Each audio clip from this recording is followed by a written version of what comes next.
ሰላም ጤና ይስጥልን የዜና 08 ተመልካቾቻችን እንደምን ቆያችሁን?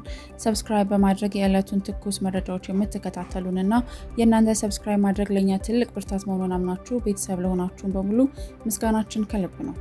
ወደ ዕለቱ አበይት ዜናዎች እናልፋለን። በዚህ ሳምንት በአዲስ አበባ ከተማ በተለይም በላምበረት፣ በሰሚት፣ ቦሌ ሚካኤል በተባበሩትና በተለያዩ ቦታዎች እንዲሁም ትላንት በመገናኛ የተከሰቱ የትራፊክ አደጋዎች በዜጎች ላይ ከፍተኛ ጉዳት አድርሰዋል። በእነዚህ አካባቢዎች ላይ የደረሰው የትራፊክ አደጋ በነዳጅ ማደያ አካባቢ እንዲሁም በቁልቁለት መንገድ ላይ በሞተር ሳይክልና የእግረኛ ግጭት እንዲሁም በተለያዩ ምክንያቶች አደጋዎቹ ደርሰዋል። ጠቅላላ የሟቾች ቁጥርን በአዲስ አበባ ብቻ ቢያንስ 12 ሰዎች ህይወታቸውን አጥተዋል። በአረርቲ ከደረሰው 30 ሟቾች ቁጥር ውጪ ይህም በጠቅላላው ከ40 ሰዎች በላይ ህይወታቸውን ማጣታቸውን ይገልጻል።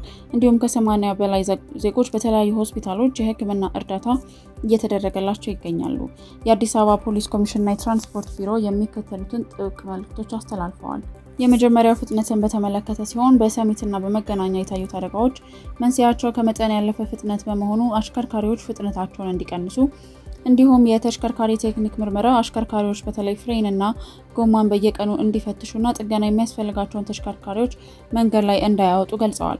የእግረኞች ጥንቃቄን በተመለከተም እግረኞች መንገድ ሲያቋርጡ ለተሽከርካሪዎች ቅርበት ትኩረት እንዲሰጡ እና የዜብራ ማቋረጫዎችን ብቻ እንዲጠቀሙ ገልጸዋል። የህግ ተጠያቂነትንም በተመለከተ በቸልተኝነትና በስካር አደጋ የሚያደርሱ አሽከርካሪዎች ላይ ፖሊስ ያለምንም ምህረት እርምጃ እንደሚወስድ አስታውቋል። ውድ ተመልካቾቻችን መንገድ ላይ በምናደርገው እያንዳንዱ እንቅስቃሴ ጥንቃቄ በማድረግ የራሳችንንና የሌሎችን ህይወት እንታደግ።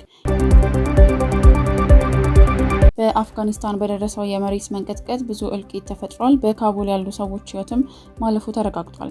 በአፍጋኒስታን የሂንድ ኩሽ ተራራማ አካባቢ የተከሰተ ብርቱ የመሬት መንቀጥቀጥ በሰው ህይወትና በንብረት ላይ ጉዳት አድርሷል።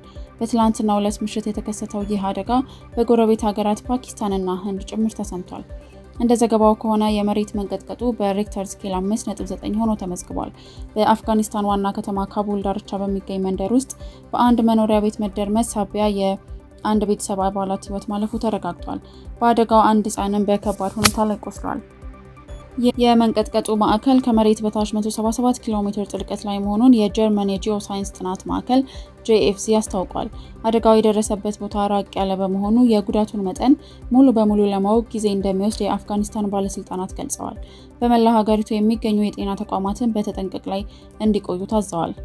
ይህ አደጋ በፓኪስታን ኢስላማባድ እና በህንድ ኒው ዴልሂ ጭምር መሬቱ ሲንቀጠቀጥ የታየ ሲሆን ነዋሪዎችን ለከፍተኛ ድንጋጤ ዳርጓል። አፍጋኒስታን በተደጋጋሚ ለሚከሰት ገዳይ የመሬት መንቀጥቀጥ ተጋላጭ መሆኗ ይታወቃል። ባለፉት ዓመታት በአፍጋኒስታን በተከሰቱ ተመሳሳይ አደጋዎች በሺዎች የሚቆጠሩ ዜጎች ህይወታቸው ማለፉ አይዘነጋም። ስለአሁኑ አደጋ ተጨማሪ መረጃዎችን ስናገኝ የምናደርሳችሁ ይሆናል።